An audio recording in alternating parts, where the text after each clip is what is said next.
Shalom, bienvenue une fois de plus sur notre chaîne Timama, le Dieu de Dieu. Bienvenue sur cette seconde partie sur les dangers de l'Église selon le modèle. Précédemment, nous avons vu que l'Église selon le modèle, c'est le fonctionnement primitif que Dieu a donné aux frères qui sont nés de nouveau.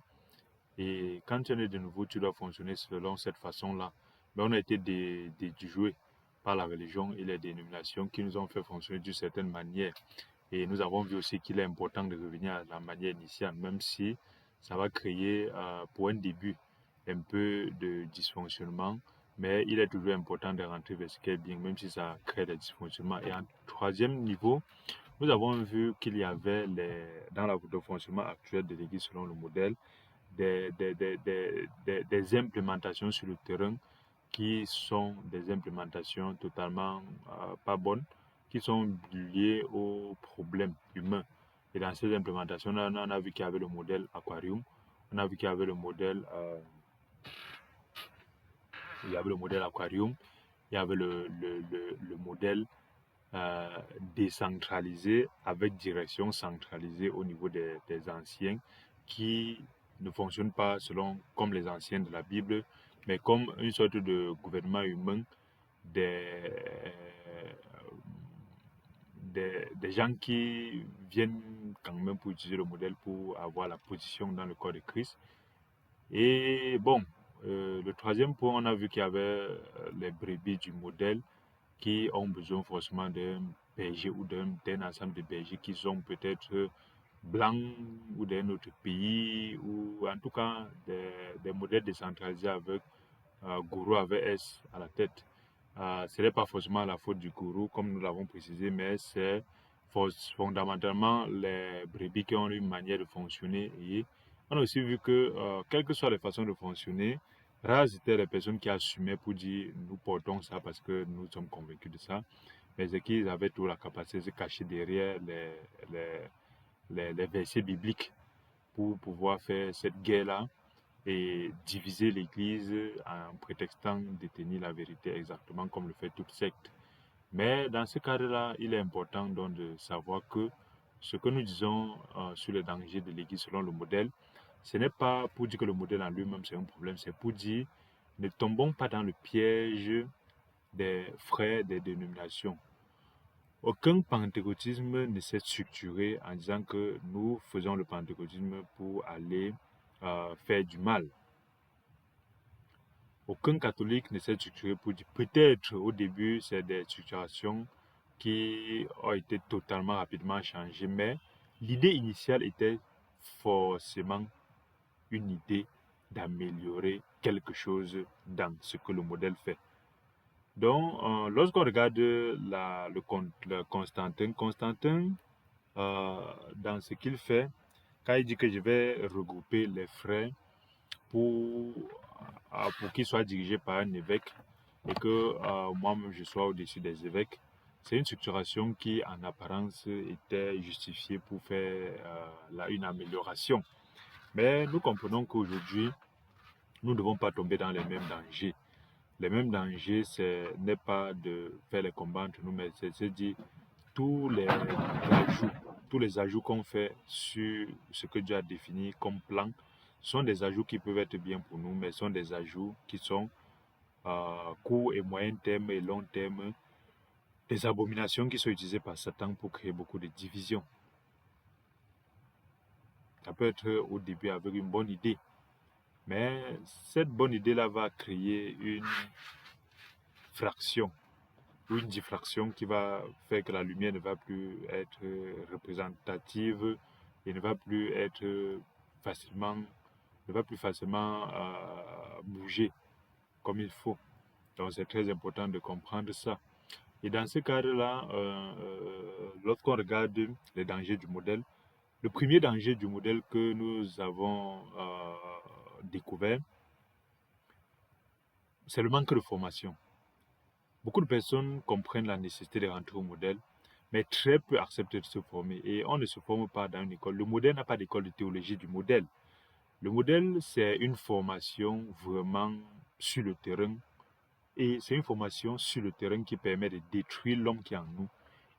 premièrement. Et on va croire que dans les dénominations, on détruisait l'homme qui est en nous. Non, dans les dénominations, on détruisait le païen qui est en nous. Les dénominations détruisent le païen qui est en toi pour faire de toi un bon disciple de la dénomination. Et dans ce cadre-là, ce n'est pas forcément l'homme qui est détruit. C'est pour ça que pour être un bon disciple de dénomination, il faut détruire le païen qui est en toi. Mais secondairement, il est important de comprendre que Dieu, le manque de formation a fait que, bon, pas avant le manque de... C'est quoi la formation dans le modèle? La formation dans le modèle, ça se passe comment? Ça se passe du fait que que Dieu crée une cellule familiale, après une cellule ecclésiastique. Ça veut dire que tu peux commencer dans ta propre famille pour fonctionner selon le modèle. Et après, Dieu va vous envoyer 1, 2, 3 personnes. Et vous, 1, 2, 3 personnes, vous allez fonctionner ensemble. Et dans la famille, déjà, il y a une formation que Dieu va te donner. Entre vous, 1, 2, 3 personnes, il y a une formation que Dieu va te donner. Après, vous serez 10, vous serez 20, ainsi de suite. Et dans ça, chaque nombre ajouté va créer une formation. Une formation qu'il faudra suivre et passer. Et puis, une formation que tu vas cacher. Tu dis que non, ça ne m'intéresse pas, je mets ça de côté, je vais gérer plus tard. C'est une formation où c'est comme à l'université, tu dois valider chaque module. Et tant que tu ne valides pas un module, si vous êtes à 2, à 1, à 2, quand vous serez à 10, le module là que tu n'as pas validé va faire que tu vas détruire l'église. C'est un module qui doit valider quand vous êtes à 5. Tu ne valides pas. Quand vous êtes à 50, le module que tu n'as pas de valider quand vous êtes à 5 va permettre que tu vas être plutôt un destructeur de l'Assemblée. Et c'est très important donc, à un moment donné de savoir que la formation est la première chose qu'on doit dire et inculquer à quelqu'un qui fonctionne selon le modèle. Or, les êtres humains sont habitués à ce que la formation soit de la théologie. Les êtres humains sont habitués à ce que la formation soit comme l'école. C'est pour ça que dernièrement, j'avais un grand problème pour former certains étudiants parce que je les formais en community management, la gestion des communautés sur les réseaux sociaux. C'est comme un manager, un chef de quartier et un communicateur dans un village digital qui a sur Internet. C'est lui qui doit administrer, diriger, définir ce qui est bien, ce qui n'est pas bien. C'est en même temps lui qui doit communiquer au village. Et c'est aussi lui qui va définir certaines règles. C'est en même temps le juge aussi du village. Mais la difficulté avec ces personnes, c'était que quand tu veux les former, ils prennent le cahier, ils attendent à ce que tu dictes le cours et ils notent, ils partent lire pour revenir te dire que voilà ce que j'ai fait. Alors qu'aujourd'hui, ce n'est plus comme ça. Aujourd'hui, se former, c'est la capacité de savoir que voilà l'objectif, voilà le résultat qu'on attend de moi qu'il faut. Et voilà comment je dois faire pour atteindre cet objectif-là. Et je m'en vais moi-même donc travailler pour atteindre cet objectif-là. C'est comme ça la nouvelle formation qui est totalement à l'opposé de on doit dicter, me donner, je dois aller lire, venir, restituer. Non. Et dans le modèle aussi, c'est ça. Le problème. Le problème, c'est que les gens pensent que se former, c'est aller donc que un frère va venir dicter les enseignements, dicter les cours. Tu vas aller lire, venir répéter aussi. Comme les sermons que les gens préparent en lisant les sermons des autres, ils viennent dire quelque chose qu'ils ont lu, ils ont préparé, ainsi de suite. C'est bien de préparer, on ne dit pas qu'il ne faut pas préparer, mais on dit qu'il faut être ce que tu prêches dans le sens de, je ne dis pas de sens de la chair, où on dit que non, il faut, non, mais il faut avoir expérimenté, voilà. L'apprentissage d'un modèle, il faut avoir expérimenté ce que tu dis. Si tu n'as pas expérimenté, ça devient du verbe, ça devient du bavardage, ça devient de la connaissance. Et la connaissance n'est pas mauvaise. Et je ne suis pas de ceux qui disent que la connaissance est mauvaise. Mais le problème, c'est que quand la connaissance doit être explicable et expérimentable, si tu expliques quelque chose à quelqu'un, même si tu n'as pas encore expérimenté, il faut que tu puisses montrer à la personne comment aller expérimenter. C'est très important. C'est pour ça que dernièrement, j'avais des problèmes avec certains frères et sœurs, qui, lorsqu'ils avaient certains comportements qui disent que c'est la manifestation du Saint-Esprit, je leur demande, expliquez-moi comment ça marche. Je n'ai pas dit que c'est faux. J'ai pas dit que j'ai dit moi qui ne connais pas, qui ne comprends pas ça, qui n'est peut-être pas atteint le niveau que vous avez atteint, de quoi il s'agit. Mais au lieu d'expliquer tout simplement que voilà ce quoi il s'agit, on dit que non, c'est que tu es susceptible, tu ne crois pas, tu doutes aux manifestations du Saint-Esprit, ou lorsqu'on t'explique, on te dit vraiment Dieu a dit qu'à la Pentecôte des choses, bon. Non, c'est pour ça qu'elle dit aux frères et sœurs, c'est pas normal, c'est pas bon. Si tu fais une manifestation du Saint-Esprit, Dieu n'est pas un marabout. Ce n'est que les marabouts qui arrivent à te dire Prends ça comme ça, tu ne connais pas comment tu as fait. Tu vas faire, ça va marcher. Et tu fais aussi, tu marches, mais ça marche, on te demande comment tu as fait, tu ne connais pas. Dieu n'est pas un marabout. Si Dieu te fait délivrer quelqu'un, il tombe, tu dois être capable d'expliquer ce qui s'est passé. Si Dieu te fait parler en langue, ou tu dois être capable d'expliquer ce qui s'est passé. On ne dit pas que tu traduises ou tu expliques ce que tu disais. Mais on dit que tu dois quand même expliquer voilà ce qui se passe. Parce que le Saint-Esprit ne doit pas être encore. Parce que les païens disent que les choses de Dieu sont incompréhensibles. Si toi aussi tu viens encore ajouter que ce soit incompréhensible, même pour quelqu'un qui est de Dieu, tu vois que ça devient très compliqué. Donc, le manque de formation fait que dans le modèle, on pense que se former, c'est l'ancien réflexe de se former comme la théologie. Se former dans le modèle, s'il te plaît, frère et soeur, c'est d'expérimenter concrètement le chemin et les travaux pratiques que Dieu met devant toi. Et pour ça, donc, il faut éviter, comme il y a certains frères, il y a le frère Albert, le frère Arnaud qui ont cette exhortation très puissante de faire une différence entre la vie spirituelle et le travail spirituel. La vie spirituelle, c'est l'ensemble de ce que tu fais religieux. Tu chantes à la chorale, tu prêches, tu évangélises, tu chantes dans les carrefours, tu lis la Bible, tu jeûnes, tout ça. On voit, on sait que oui, frère, tu es fort, tu es spirituel. Tout le monde peut, c'est à toi qu'on peut. Si on veut dire que pasteur viens prier pour le deuil ou pour la nourriture, vraiment ne pas te donner la prière, c'est comme un blasphème. Parce que quand on regarde ce que tu fais, on voit que tu fais vraiment comme un spirituel. Mais il y a une différence entre la vie spirituelle et le travail spirituel. Le travail spirituel, c'est l'assimilation, la guérison des blessures, l'assimilation concrète, l'explication de ta vie spirituelle, les témoignages concrets qui permettent aux uns et aux autres de façon concrète. Donc, le travail spirituel, c'est la technologie de la vie spirituelle. Parce qu'il y a la science qui est l'ensemble des connaissances palpables et perceptibles, testables, vérifiables, qui découlent de l'analyse, de la création des hypothèses, de l'observation, du test de ces hypothèses-là. C'est ça la science. Mais la science, en réalité, c'est un ensemble de principes que Dieu a déterminés. Mais la technologie, c'est l'application concrète des principes de la science pour résoudre un problème concret de notre environnement. La technologie, c'est la science appliquée. Le travail spirituel aussi, c'est la vie spirituelle appliquée. Et dans cette application-là, beaucoup de personnes, frères et sœurs, vivent la vie spirituelle, mènent la vie spirituelle. Je m'appelle, dans une secte où nous avions été, le plus grand enseignement là-bas, c'était que mène la vie spirituelle, vraiment la vie spirituelle. Ils ne mènent pas la vie spirituelle, il faut mener la vie spirituelle. Et je m'appelle les pasteurs qui aimaient trop parler de ça. Je m'appelle, quand je passais voir l'image du frère Yam, qui aimait bien parler de ça. Mais bon, eux tous ils parlaient de ça. Aujourd'hui, c'est important de dire qu'on mène la vie spirituelle, mais le travail spirituel est encore mieux. C'est encore mieux. On ne dit pas qu'il ne faut pas mener la spiritualité, on ne dit pas que c'est mauvais de mener la spiritualité, mais on dit, après avoir fini de mener la spiritualité, après avoir fini de mener la vie spirituelle, il faut passer donc au travail spirituel, qui est, parce que beaucoup de personnes peuvent mener la vie spirituelle sans faire aucun travail spirituel. C'est pour ça que dès qu'un petit problème arrive, tu dis, mais ça, c'est un peu frère qui était spirituel là. Face à une petite difficulté, ça c'est un peu frère qui était spirituel. Tu vois comment il tombe avec les pieds en l'air, tu te rends compte que vraiment il y a une très grande différence entre la vie spirituelle et le travail spirituel. Le travail spirituel, c'est le soulard qui boit en cachette. Le soulard qui boit, lorsqu'il entre dans une dénomination pour mener la vie spirituelle, il montre qu'il ne boit plus, mais il boit à la maison en cachette. Mais le travail spirituel, c'est la capacité d'utiliser la puissance de Dieu pour surmonter la boisson. En ce moment, tu es capable d'expliquer à quelqu'un que voilà comment j'ai fait pour surmonter, voilà comment toi aussi tu peux faire. Ce n'est pas que la personne n'a pas la connaissance spirituelle que c'est mauvais de boire, mais c'est qu'à un moment donné, il n'a pas forcément un autre élément, une entropie qui est cette force-là qui lui permet de sortir de ça. Donc c'est très important pour nous, les uns et les autres, de savoir donc faire la distinction et le distinguo. Et après le manque de formation dans le modèle, comme le premier danger, c'est le manque de formation. C'est pour ça que tu vas dire aux frères, faisons les symposiums, faisons les éléments de formation en ligne. Il y a aujourd'hui, avec le digital, on a capacité de se former. Personne n'est intéressé. Mais quand vous allez vous rencontrer, ils vont te donner les grands témoignages puissants sur le Saint-Esprit.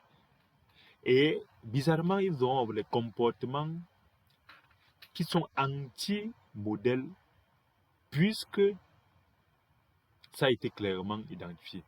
Dans le modèle, par exemple, nous avons reçu la grâce d'être formés par des frères qui sont venus d'autres pays qui fonctionnent selon le modèle depuis des dizaines d'années. Et on peut se rendre compte que ces frères-là ne disent rien de nouveau. Ils disent les mêmes choses. Pas de nouveau. On dit, en fait, ça veut dire que lorsqu'ils enseignent une fois sur le modèle, même s'ils viennent 10 fois, les 10 autres fois, ils vont enseigner la même chose, peut-être avec des facettes différentes.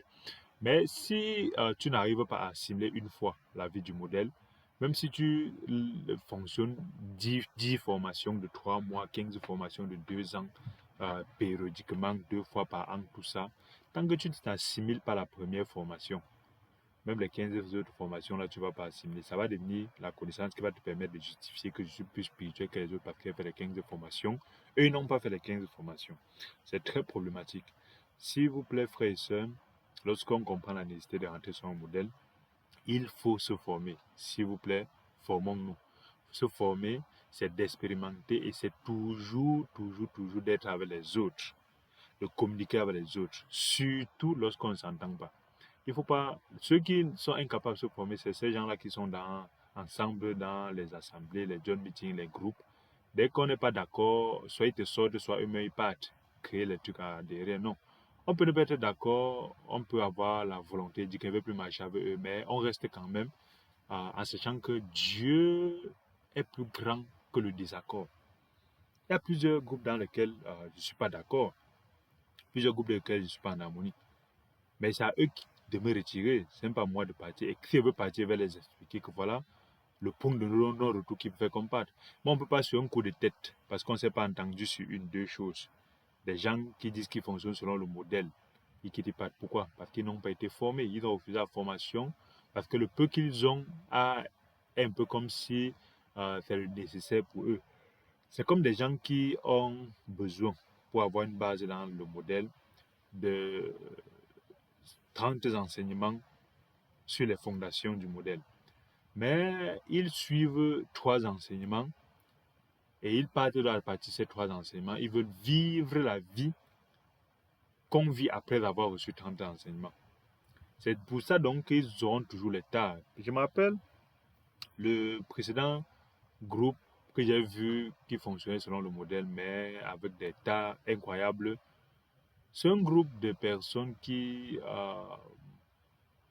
refusent totalement de se former, tant ensemble qu'avec les autres qui viennent d'ailleurs, mais qui ont la latitude de penser qu'ils sont capables de gérer les problèmes. Et bizarrement, ce groupe-là, ce qu'elle a vu, c'est que chaque fois qu'ils sont mêlés à un problème de couple, ils ont empiré plutôt. Pourquoi? Parce qu'ils s'en vont là-bas, pas témoigner du travail spirituel, mais ils s'en vont là-bas témoigner qui est le mauvais et qui est le bon dans le couple. Ils s'en vont témoigner qui est le fautif et qui n'est pas le fautif. Donc, dès qu'il y a un problème, tout le monde est fautif. Et dès qu'il y a un problème aussi, il est important de reconnaître que malgré le fait qu'il y avait 2 prostituées avec Salomon, malgré le fait qu'il y était 2 prostituées, il n'y avait pas 2 voleuses d'enfants. Donc, dans le modèle, on sait que c'est pas parce que tout le monde est méchant et a tort, a péché, que ça veut dire que sur une situation, on va dire à celui qui a tort que tu as raison et dire à celui qui a raison que tu as tort. Parce qu'on veut spiritualiser la paix comme si la paix s'obtient avec l'injustice. C'est ça qui fait donc que ces gens-là, partout où ils sont entrés, ils n'ont créé que la destruction. Et jusqu'à maintenant, lorsqu'on a essayé de parler, ils n'ont pas compris. Ils ont nié. Ils se disent que bon, on est opposants, on est rebelles, on ne veut pas d'eux, on n'est pas d'accord avec eux, on s'oppose à eux et leurs femmes. Donc voilà ce qui est resté dans leur tête. Alors que ça devrait être que les principes de Dieu disent que celui qui s'oppose à toi t'est plus utile. Parce qu'il te permet de... Soit, quand tu as raison, de l'expliquer que oui, tu penses que tu t'opposes parce que tu penses que voilà pourquoi j'ai raison. Soit parce qu'il est capable de te dire quelque chose que ça va te faire grandir. Mais ces gens-là, ils fuient plutôt. Donc, c'est pour dire, le manque de formation est donc une abomination dans le modèle. Frères et sœurs, ne joue pas avec ta formation dans le modèle. Le deuxième problème, le deuxième danger qu'il y a dans le modèle, c'est la force de l'ancien système. Vous savez, c'est très difficile pour quelqu'un qui a grandi avec le chanvre pour s'évader, que face à un problème, il n'aille pas fumer le chanvre.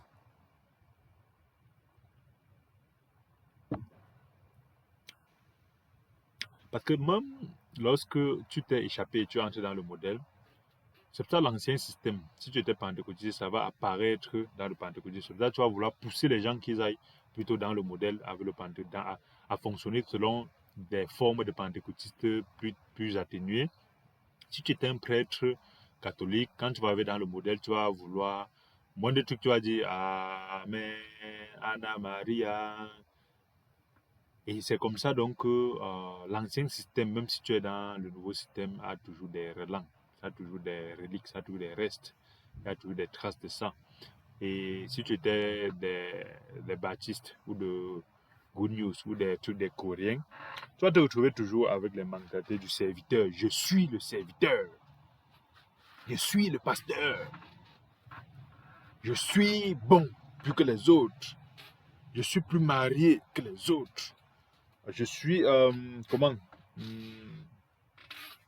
ça m'appelle un frère qui aime dire, non, il a quitté dans l'ancien système, mais il est ici, il fait tout comme dans l'ancien système. Mais je ne sais pas s'il se rend compte, mais il pense qu'il se rend compte, mais il se dit que bon, c'est pas trop grave. Mais c'est pour dire, nous sommes Paul. Lorsqu'il a quitté de l'ancien système, il est arrivé dans un nouveau système. En réalité, je vais clairement établir que l'ancien système n'est pas forcément un désavantage. Ton fonctionnement dans l'ancien système peut devenir un avantage dans le modèle parce que tu auras appris. Je me rappelle de certains frères qui, dans l'ancien système, sont des grands lecteurs de la Bible. C'est pour ça que dans le modèle, ils peuvent avoir une facilité de lire rapidement la Bible. Je me rappelle certains qui, dans l'ancien système, étaient des grands chantres. C'est pour ça que dans le nouveau système, ils peuvent.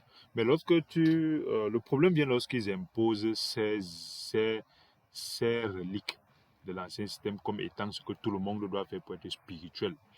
Donc ce n'est plus que voilà mon affection, c'est plutôt que tout le monde, si tu n'affectionnes pas ça, ça veut dire que je vais aller dans la Bible chercher un verset pour vouloir dire que tu es méchant, que tu es mauvais, tu es rebelle et tu n'es pas spirituel. Et c'est ça qui crée trop de soucis. Donc un des dangers de modèle aussi, c'est la force de l'ancien système religieux dans lequel les gens ont été formés, ils ont été moulés. Quand ils arrivent dans le modèle, donc c'est la seule chose qu'ils connaissent, le seul élément qui revient à la base pour eux, c'est les manières de faire qu'ils ont fait dans l'ancien système. Et c'est pour ça que on peut dire que oui, ce n'est pas forcément un désavantage, mais ça devient un désavantage lorsque tu imposes ça en disant que tant que les autres ne font pas comme ça veut dire qu'ils ne sont pas spirituels, c'est toi qui es le spirituel. Et tu peux ne pas imposer ça directement, mais il y a des manières.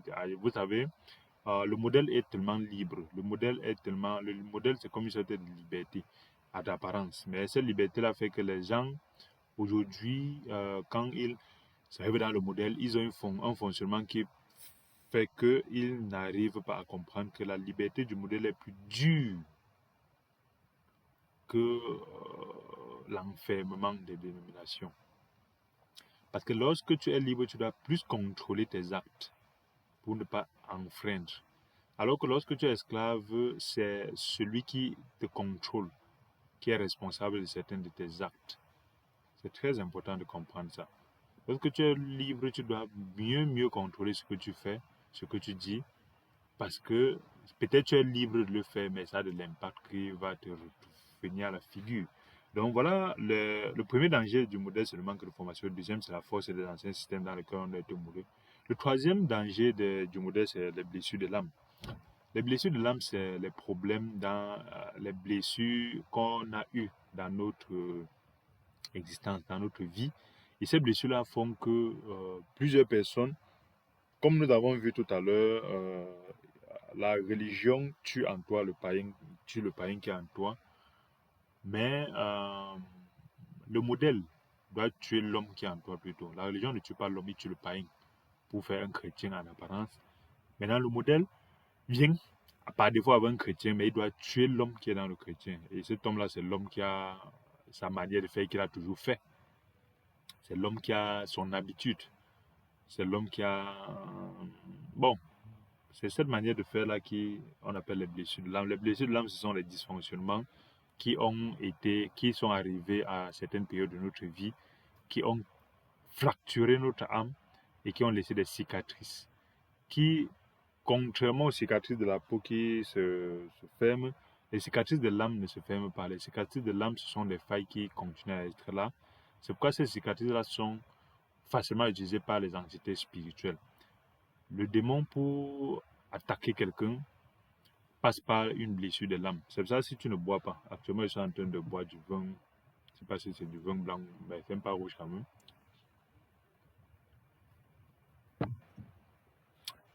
Particulièrement si tu n'aimes pas le vin blanc, le démon va utiliser le vin blanc pour te tenter.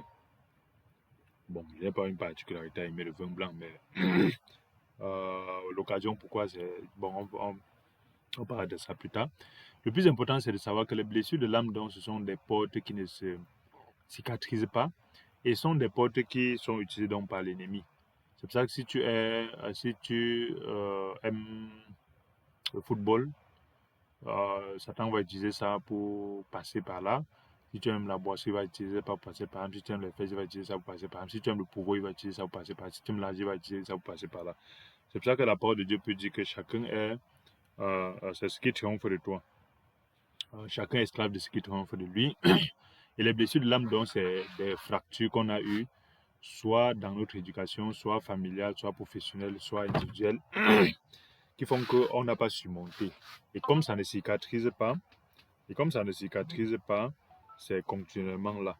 Et c'est donc utilisé par l'ennemi. Et lorsqu'on arrive dans le modèle, donc, beaucoup de personnes qui ont les blessures de l'âme ne savent pas qu'ils ont les blessures de l'âme.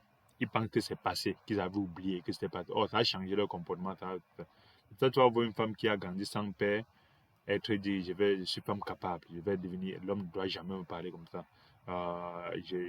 Moi, si on me fait ça, moi aussi, même si tu fais, moi aussi, je peux faire.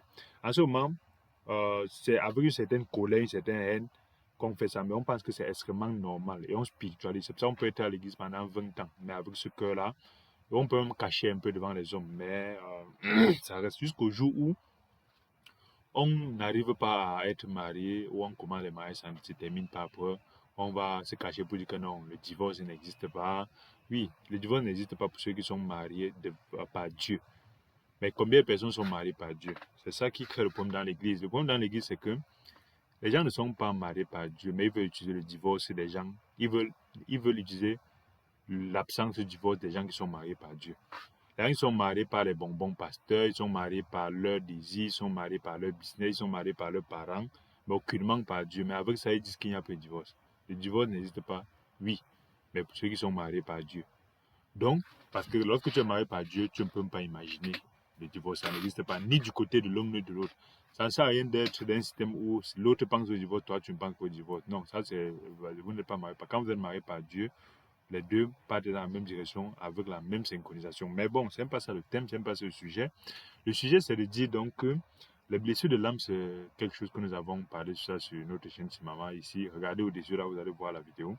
Et les blessures de l'âme sont vraiment extrêmement détaillées à ce niveau-là.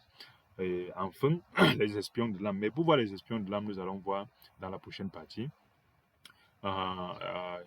Pour regarder clairement quels sont les espions de l'âme.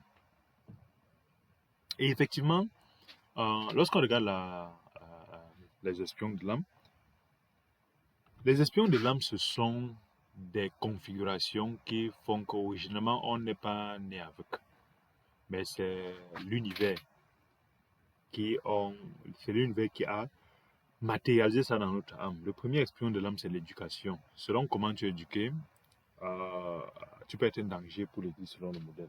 Selon comment tu es éduqué, tu peux être un danger pour l'Église tout court. Selon comment tu es éduqué, tu peux cacher tes transgressions. Selon comment tu es éduqué, tu peux afficher tes transgressions. Beaucoup de personnes sont donc spirituelles, pas parce qu'ils sont spirituels, mais selon leur éducation. Beaucoup de personnes sont spirituelles, pas parce qu'ils sont spirituels, mais parce qu'ils ont la capacité de cacher bien aux yeux des hommes. Donc l'éducation est un problème, est un danger dans le modèle, parce que quand tu es mal éduqué, tu arrives et que le modèle te dit, quand tu es éduqué pour aller à droite et que le modèle te dit va à gauche, le grand problème n'est plus le modèle, mais c'est ton éducation. Quand tu es éduqué pour faire certaines choses que le modèle te dit ne fais pas ça, c'est un grand problème. Le problème, on ne parle même pas ici des problèmes de la chair contre l'esprit, non, je ne parle pas de ça. Je parle du fait que lorsque tu es éduqué, par exemple, pour être toujours dominé et pour que tu ne peux rien faire sans quelqu'un qui va te dire va à gauche, va à droite. Quand tu arrives dans le modèle, effectivement, le modèle a une structure, mais le modèle a une structure qui ne fait avancer que les gens qui sont eux-mêmes figés dans Dieu, qui sont eux-mêmes des leaders. Mais si tu as été éduqué pour être un suiveur, tu deviens un grand problème pour le modèle. Voilà pourquoi l'éducation est un danger pour le modèle. Le deuxième danger pour le modèle, c'est l'environnement. Lorsque tu viens d'un environnement où on fait certaines choses, l'environnement de l'hypocrisie, l'environnement, ça m'appelle un frère dans le modèle qui disait, euh, il y a une sœur qui a été très méprisable envers l'Assemblée, mais comme ils sont dans un système dans lequel ils ont phagocyté, ils ont dominé la mentalité et la pensée des gens, ils pensent que ce qu'ils disent c'est spirituel alors que c'est du mépris total. Et une femme qui peut ouvrir sa bouche, faire des témoignages bizarres, parler mal aux frères, parler des choses qui font qu'à la fin, les jeunes sœurs qui la suivent vont dire que bon, il peut continuer à mépriser mon mari. Pourquoi? Parce que même si la sœur telle a dit qu'on peut faire ça, la sœur telle, sûrement c'est ce qu'elle fait aussi, puisque si la sœur telle est capable de nous dire de faire ça, ça veut dire que c'est biblique, ça veut dire que c'est faisable. Donc la peur qu'elle se disait que non, on ne peut pas faire parce que non, on peut dire que et qu'est-ce que tu fais, elle te dit bon, la sœur telle fait ça. Donc c'est ces choses-là qui font que des gens qui sont dans une éducation ou qui sont dans un environnement où on n'est pas capable de dire aux gens que ce que tu fais mal est mal. Vous voyez, ces gens-là, lorsqu'ils font des choses, quand tu leur dis que ce que tu fais là n'est pas bien, vous voyez que l'environnement dans lequel ils ont grandi fait qu'ils se lèvent contre le modèle. Pas parce que ce qu'ils ont fait bien et il faut dire que c'est bien, mais parce qu'ils ne sont pas habitués à ce qu'on leur dise que ce que tu fais là n'est pas bien. C'est pour ça qu'ils peuvent gêner, ils peuvent faire que le feu de paille, crier, chercher Dieu, parler de Dieu, tout ça pour cacher ces tas-là et ces mauvais comportements-là. En tout cas, c'est pour dire que l'environnement est un danger pour le modèle parce que si tu marches avec des paresseux, ils vont te créer un modèle paresseux. Si tu marches avec des pouvoiristes, ils vont te créer un modèle pouvoiriste. Si tu marches avec des spirituels aussi, ils vont te créer un modèle spirituel. Donc l'environnement n'est pas forcément mauvais. Rien de ce que nous disons pour corriger le modèle. Nous ne disons pas pour dire que c'est comme ça que le modèle fonctionne. Non, c'est que les personnes qui viennent au modèle ont des dangers qui doivent être au courant. C'est pour ça que nous parlons des dangers de l'Église selon le modèle. C'est pour dire, faites attention à ces dangers pour ne pas tomber dedans. Ce n'est pas pour dire que l'Église selon le modèle a des dangers, non. Et dans ce cas-là, on peut comprendre que les uns les autres qui ont évolué dans des environnements particuliers, donc ont ces problèmes-là avec le modèle, pas parce que le modèle est comme il est problématique, mais parce que l'environnement les a habitués à certains types de choses. Un autre point, c'est les hôtels familiaux. Les hôtels familiaux, c'est un point délicat. Pourquoi? Parce que il faut comprendre que ça existe, mais il faut aussi savoir que Jésus-Christ nous a libérés des hôtels familiaux. Si quelqu'un est chrétien et qui donne tellement de valeur aux hôtels familiaux, c'est un peu comme ces chrétiens-là qui passent à chasser Satan, à brûler Satan alors que Satan est dans l'enfer. C'est très drôle. Ça semble spirituel, mais ce n'est pas spirituel. Parce que, en réalité, les hôtels familiaux, c'est des contrats qui ont été faits, qui existent, qui sont même dans nos gènes. C'est pour ça qu'on peut facilement faire selon comment notre famille a fait, comment nos parents ont fait, comment les gens ont fait au-dessus de nous. Mais il faut savoir que lorsqu'on est en Jésus-Christ, 1 Corinthiens 5, 7, 17, nous sommes une nouvelle créature. Les choses anciennes n'existent plus. Et si nous pensons que les hôtels familiaux continuent à exister, ça veut dire que nous faisons menteur cette parole-là. Les hôtels familiaux, ce sont des points d'accès faciles qu'ils peuvent exister dans ta chair. Si tu manques la foi en Jésus-Christ, qu'il a détruit tout cela. C'est pour dire que certes ça a existé, certes ça existe encore, mais toi tu as été emballé, et Colossiens 3 dit, nous sommes cachés en Christ. Si tu es caché en Christ, ton hôtel familial peut plus te voir. Ça ne veut pas dire qu'il faut vivre vaguement, mais il faut dire que même si dans ma famille on est des soulards, ça veut dire que génétiquement j'ai la facilité d'être un soulard. J'aime me mettre soulard. Mais ce n'est pas ce que j'ai la facilité et ce que j'aime qui est ma nature. Ma nature est que Jésus-Christ m'a caché en lui. Et cette nature-là fait que, même si je ressens l'affection pour la boisson, même si concrètement j'ai la facilité à boire, ce n'est pas ça qui est la vérité de ma vie. La vérité de ma vie, ce n'est donc plus la manipulation que l'hôtel familial va faire de moi, mais la vérité de ma vie, c'est que Jésus-Christ m'a déconnecté de ça. Or, si je méprise cet aspect-là, je vais donner la valeur donc à l'hôtel familial et je vais me retrouver à dire que oui, je suis né de nouveau, mais il y a quand même l'hôtel de l'alcool qui me réclame. Et c'est pour ça qu'il doit détruire les démons, il doit chasser les démons dessus, il doit faire ceci, il doit faire cela. Et quand tu fais ça, tu perds totalement le lien que tu avais à Jésus-Christ qui te libère de ça. Et automatiquement, puisque tu es un être de pouvoir, si tu dis que c'est blanc, Dieu t'a donné le libre arbitre. À ce moment, ce libre arbitre-là te conduit automatiquement à ce que tu sois faible et c'est l'hôtel familial qui devient fort. C'est pour dire que quand Pierre sort de la barque pour marcher vers Jésus-Christ, en réalité, ce n'est pas qu'il n'y avait pas l'hôtel familial du fait que s'il met son pied, ça va descendre. Il y avait l'hôtel familial du fait que s'il met son pied, ça va descendre, puisqu'il est un homme et il pèse. Et l'eau n'est pas. La densité de l'eau est inférieure à la densité du corps humain. Ce n'est pas que l'hôtel familial n'existait pas pour la tirer au fond de l'eau, mais c'est que le Jésus-Christ en qui il croyait et regardait était assez fort pour le faire marcher sur l'hôtel familial et aller vers lui. Maintenant, quand tu arrives en route, c'est pas parce que tu as voulu sortir que tu vas continuer jusqu'à lui. Quand tu arrives en route, tu retires le regard sur Jésus-Christ. Alors l'hôtel familial prend donc la force. Et quand l'hôtel prend donc la force, c'est pour ça qu'il te tire au fond. C'est pour ça que tu peux donc subir l'hôtel familial et commencer à boire les tasses. Au point où c'est Jésus qui va encore revenir te prendre et il va te dire parce que tu as manqué la foi. Si quelqu'un comprend la notion d'hôtel familial avec le pouvoir qu'on a et qu'il n'a plus, qu'on a sur lui, qu'on tire de Jésus-Christ et qu'il n'a plus sur nous, parce qu'on a fixé le regard sur Jésus-Christ, s'il vous plaît, il faut regarder l'histoire de Jésus-Christ qui marchait vers les apôtres, qui étaient dans la barque, et que Jésus-Christ, parce que c'est après qu'on se rend compte que plus tard, la parole de Dieu explique que c'est Jésus-Christ est celui-là qui était capable de commander les vents. Il commande la mer et le vent. Ça veut dire que, frère et soeur, méfie-toi de penser qu'il y a un hôtel familial qui dépasse Jésus-Christ. Dès que tu penses qu'il y a un hôtel familial qui dépasse Jésus-Christ, que non, c'est vrai, je suis né de nouveau, mais je dois quand même continuer à combattre l'hôtel familial parce que vraiment, les démons existent. Qui a dit que les démons n'existent pas? Qui a dit que les hôtels familiaux n'existent pas? Qui a dit que ça n'a pas la force? Qui a dit que ça ne marche pas? Moi, on dit juste que si on a effectivement, si on est effectivement né de nouveau, on a assez de pouvoir pour que Jésus-Christ nous déconnecte de cela. Et ce n'est pas à travers les chasser les démons, les yen de bérégués, les chorokarakaraga, non.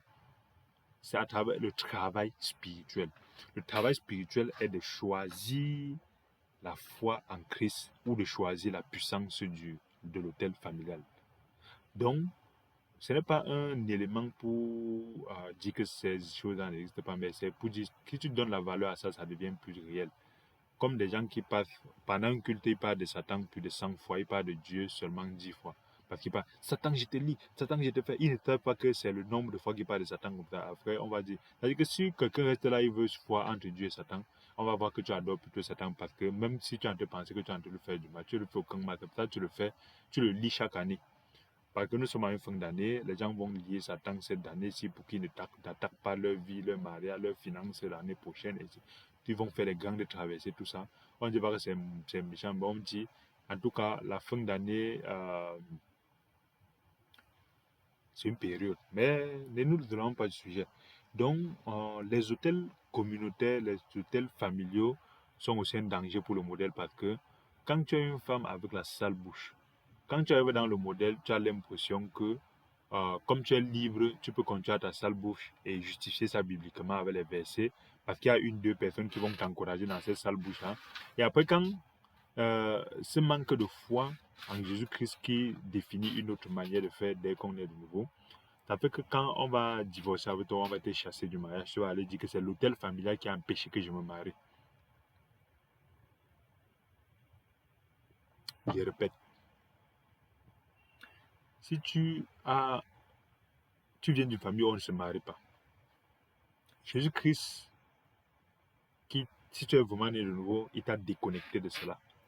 Ça ne veut pas dire que ça n'existe pas, mais effectivement, il t'a déconnecté de cela. Ça veut dire que ça dépend de toi de faire un bon mariage ou un mauvais mariage. C'est maintenant à ton pouvoir. Parce que c'est pas Jésus qui a tiré Pierre que viens marcher sur l'eau. Non, c'est lui-même qui a pris sa main pour dire qu'il va marcher. Il fait Pierre pour dire qu'il va marcher sur l'eau. Et il a bien commencé à marcher jusqu'au moment où il s'est déconnecté de Jésus-Christ et l'autel familial l'a tiré. C'est pour ça donc que les gens vont dire que non, il suffit de voir Jésus-Christ marcher sur l'eau. Non. En route, si tu te déconnectes de lui, l'autel familial va te tirer dans l'eau. Et c'est ça qui fait donc que des gens commencent les bons mariages, ils commencent tout bien. Après, quand ils se déconnectent, l'autel familial reprend le dessus et tu finis comme t'as chassé, on t'a fait. Après, on va dire que non, l'église est méchante, les chrétiens sont méchants, l'homme est mauvais, la femme est méchante, ainsi de suite. Non. Les autels familiaux n'ont de force que selon ce que nous leur donnons. Et dans le modèle aussi, c'est donc ça. Beaucoup de personnes viennent dans le modèle avec le fait que leurs hôtels familiaux, au lieu de comprendre et se déconnecter de ça, ils trouvent les gens qui vont les encourager à penser que non, c'est Dieu qui va le faire. C'est l'autre qui va le faire. C'est la faute aux autres. Le problème de ça, c'est de dire que c'est la faute aux autres. C'est les autres le problème. C'est les autres qui doivent le faire. Et ça fait donc que tes œufs. Si tu as l'auteur familial de la chicheté, parce que ça me rappelle aussi un frère qui avait. C'est plus tard qu'il a compris que c'était la chicheté. Un frère qui n'a jamais rien, il ne participe jamais à rien, quand il faut à rien, il ne donne jamais rien, tout. Ça c'est un hôtel familial parce que je ne pense pas qu'on est chiche. Même si on est chiche, ça veut dire que nos parents étaient chiches, ça vient quelque part. Mais que tu fais ça continuellement, ce n'est pas que Jésus qui ne te donne pas, ce n'est pas que tu ne pourvois pas. Dieu pourvoit toujours, pas il pourvoit aux oiseaux. Parce que l'idée, c'est de te dire, on pouvait témoigner plutôt que c'est un frère qui donnait peu. On aurait pu témoigner que c'est un frère qui donnait peu. Mais c'est que même le peu, il ne donnait pas. Et c'est un hôtel familial aussi. Mais on peut voir donc que ce n'est pas que Jésus qui ne donne pas, c'est que cet hôtel familial, ça fait qu'on arrive dans le modèle. Avec ça, on croit que c'est les autres qui te demandent beaucoup, que les autres qui sont méchants, mauvais, ou que c'est Dieu qui doit venir donner. On croit qu'on va justifier à la Bible qui dit que vraiment je n'ai pas, toi tu vois qu'elle n'est pas, tout. Un hôtel familial, c'est aussi le monde de la paresse. Les gens qui pensent qu'ils vont s'asseoir, Dieu va venir faire leur place, on s'assoit, on bavarde seulement, chaque année, on bavarde, Dieu va venir faire, ainsi de suite. On commence quelque chose, on finit pas, parce que Dieu va venir faire. L'hôtel familial de la paresse, par exemple, de commencer quelque chose, ne jamais finir, de ne pas avoir la sainte colère pour finir quelque chose. C'est ça qui fait que beaucoup de personnes arrivent dans le modèle, et avec ces hôtels familiaux-là qu'ils laissent surmonter. Ils se noient donc comme Pierre qui s'est noyé, c'est Jésus-Christ qui l'a tiré de l'eau. Et après, ils viennent dire que non, c'est le modèle qui a un problème. Non, le modèle n'a pas de problème. Donc voilà un peu un autre. Mais pour finir, notre espion de l'âme, c'est les incompréhensions individuelles. Les incompréhensions individuelles, c'est le fait de savoir qu'il y a certains enseignements que tant que toi, tu n'as pas assimilé, suis 15 000 sermons, qu'on te dise n'importe comment, si tu ne comprends pas, tant que tu n'as pas compris par toi-même, tu vas toujours être derrière. Et tu vas croire que c'est le problème du modèle. C'est un peu le problème du modèle. Si les frères viennent du Canada, on enseigne. On vient de l'Afrique, on enseigne. On vient des États-Unis, on enseigne. On vient de partout, on enseigne. On vient du Cameroun, on enseigne. Et que toi-même, tu ne prends pas la peine d'assimiler, de comprendre. Mais tu accumules plutôt les enseignements. Jusqu'à les gros disques durs d'enseignement comme ça là. Ça aussi, ça va faire qu'après, à la fin, quand tu vas échouer, tu vas croire que c'est le modèle qui a échoué. C'est un peu le modèle qui a échoué. C'est donc ces problèmes-là d'incompréhension individuelle. En tout cas, merci, frères et sœurs, d'avoir écouté cette partie. En fonction de la troisième partie, la troisième et la dernière partie, nous allons voir le mépris des dons des frères comme problème, comme danger du modèle.